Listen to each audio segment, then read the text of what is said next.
इस वीडियो को देखने वाले सभी लोगों को सादर प्रणाम। आज के इस वीडियो में मैं आपको बताने जा रहा हूँ ओपीसी और पीपीसी सीमेंट के अंदर क्या क्या डिफरेंस होते हैं और क्या क्या इसके डिफरेंशिएट पॉइंट है अलग अलग, तो उनके बारे में आज के वीडियो में मैं डिस्कस करूँगा। ज़्यादातर लोगों को ओपीसी और पीपीसी के डिफरेंस का पता नहीं है, और जिनको पता है तो वो या तो आईएसआई कोड के हिसाब से समझाने लग जाते हैं, या इसके डिफरेंट डिफरेंट ग्रेड्स, जैसे कि इसके ओपीसी के अलग अलग 3 ग्रेड होते हैं, 33, 43 या 53 ग्रेड का सीमेंट होता है ओपीसी का। ओपीसी मतलब क्या होता है अपना, पहली बात है ऑर्डिनरी पोर्टलैंड सीमेंट, इसकी फुल फॉर्म। और पीपीसी होता है पोज़ोलाना पोर्टलैंड सीमेंट। और बात करने लग जाते हैं लोग कि इसके भाई अलग अलग 3 ग्रेड होते हैं, 33 ग्रेड होता है, 43 या 53, और बोल देते हैं पीपीसी का कोई ग्रेड नहीं होता, या होता भी है तो उसकी स्ट्रेंथ 33 ग्रेड से मैच करती है। लेकिन अगर सरल भाषा में बताया जाए या सिंपल भाषा में ये बताया जाए कि दोनों में से हम ओपीसी अपना इंडस्ट्रियल एरिया में ज़्यादा यूज़ करते हैं या पीपीसी, और अगर ये ओपीसी करते हैं तो क्यों करते हैं, तो ये बहुत कम लोग बताते हैं। अगर मैं आपको बताऊं कि वैसे तो हम बेसिकली ओपीसी सीमेंट ही यूज़ करते हैं। क्यों? क्योंकि इसका इनिशियल सेटिंग टाइम जो होता है वो, और जल्दी जो फाइनल सेटिंग टाइम होता है वो पीपीसी से ज़्यादा जल्दी सेट हो जाता है ये। तो सेट होने के कारण इसकी स्ट्रेंथ जल्दी मिल जाती है पीपीसी से।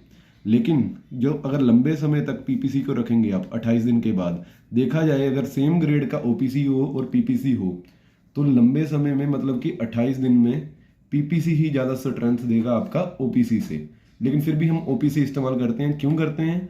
क्योंकि हमारा कॉस्ट जो होती है प्रोजेक्ट में क्यूरिंग की, और काफ़ी चीज़ें होती हैं, क्यूरिंग इसमें कम दिन करनी पड़ती है, इसको जल्दी स्ट्रेंथ गेन कर लेता है, इनिशियल स्ट्रेंथ इसकी जल्दी आ जाती है, तो हम डीशटरिंग कर सकते हैं इसके बने हुए कंक्रीट से।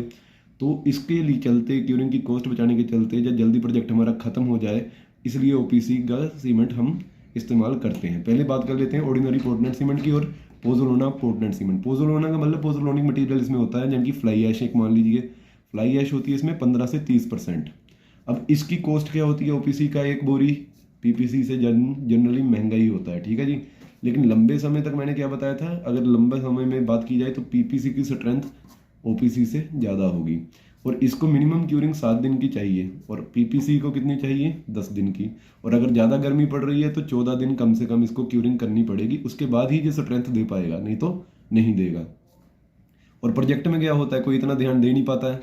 अगर सरकारी काम हो या गैर सरकारी हो, कोई भी हो, लेकिन इतना अगर बंदा ध्यान ना दे क्यूरिंग के ऊपर, तो उसको ध्यान में रखते हुए लोग पीपीसी की जगह ओपीसी इस्तेमाल करते हैं, ताकि अगर ध्यान किसी का कम भी गया, सुपरविजन में कमी भी हुई, इंजीनियर का ध्यान नहीं गया, तो ओपीसी सीमेंट ही यूज़ कर लें और हमारी स्ट्रेंथ भी हमें मिल जाए। और दूसरी बात है, जब देखा जाए कि क्रैक जल्दी ओपीसी में आते हैं मोस्टली। ओपीसी में अगर 53 ग्रेड का सीमेंट, अगर पहली बात तो ओपीसी का हम प्लास्टर में हमें इस्तेमाल नहीं करना चाहिए। अगर करते हैं तो उसके क्रैक्स डेवलप होने के चांस ज़्यादा हो जाते हैं। और वहीं हमें मास कंक्रीट करना हो, ज़्यादा वॉल्यूम हो, तो उसमें हम ओपीसी की जगह पीपीसी प्रेफर करेंगे, क्योंकि जो हीट ऑफ हाइड्रेशन है वो इसमें बहुत कम होती है। हीट ऑफ हाइड्रेशन मतलब जब सीमेंट और पानी का मिश्रण होता है तो जो हीट प्रोड्यूस होती है वो बहुत कम समय में जल्दी ये इसमें सबसे ज़्यादा हो जाती है। प्रोड्यूस होने के कारण क्रैक आ जाते हैं, तो मास कंक्रीट में पीपीसी सीमेंट को प्रेफर किया जाता है। अब तीसरी बात अब करें कि इसमें जब मैन्युफैक्चरिंग की बात कर लूँ कि इसको मैन्युफैक्चर करते समय क्या क्या होता है। मैन्युफैक्चरिंग करते समय अगर ऑर्डिनरी पोर्टलैंड सीमेंट हम मैन्युफैक्चरिंग करते हैं तो उसमें कार्बन डाइऑक्साइड की ज़्यादा एमिशन होती है, कि कार्बन डाइऑक्साइड ज़्यादा निकलती है उसमें।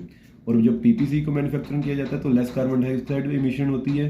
और दूसरी बात है, ये पोज़ोलाना पोर्टलैंड जो सीमेंट होता है इसमें फ्लाई ऐश भी यूज़ करते हैं, और थर्मल पावर प्लांट के जो थर्मल प्लांट होते हैं उनका बाई प्रोडक्ट भी हम यूज़ करते हैं, वेस्ट प्रोडक्ट भी यूज़ करते हैं।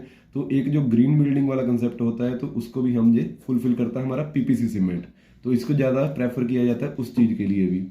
और प्रोजेक्ट टाइम को कम करने के लिए हम ओपीसी यूज़ करते हैं, और इसमें हमारा ऑब्वियस सी बात है, जब ज़्यादा दिन तराई करनी पड़ेगी, स्ट्रेंथ ये लेट से देगा, चाहे ज़्यादा देगा लेकिन लेट से देगा, तो इसको पीपीसी को प्रेफर नहीं करते हैं।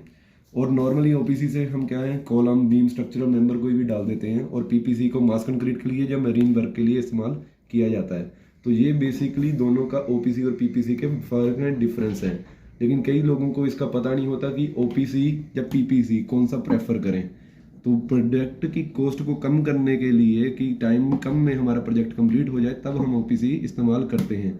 लेकिन PPC as far as I know, कि अगर इसको लंबे समय तक ट्राई किया जाए और प्रॉपर इसके साथ ट्रीटमेंट किया जाए तो पीपीसी ओपीसी से ज़्यादा स्ट्रेंथ दे पाएगा, और ये ग्रीन कंक्रीट में इसको ग्रीन बिल्डिंग का कंसेप्ट भी फुलफिल कर पाएगा। तो ये तो मेरी अपना एक इन्फॉर्मेशन है, बाकी आप इसके बारे में पढ़ें, और अगर आपको लगता है कि इनमें कोई गलती है तो आप बता सकते हैं। इस वीडियो के लिए बस इतना ही। अंत में कहूँगा कि जय हिंद और जय भारत।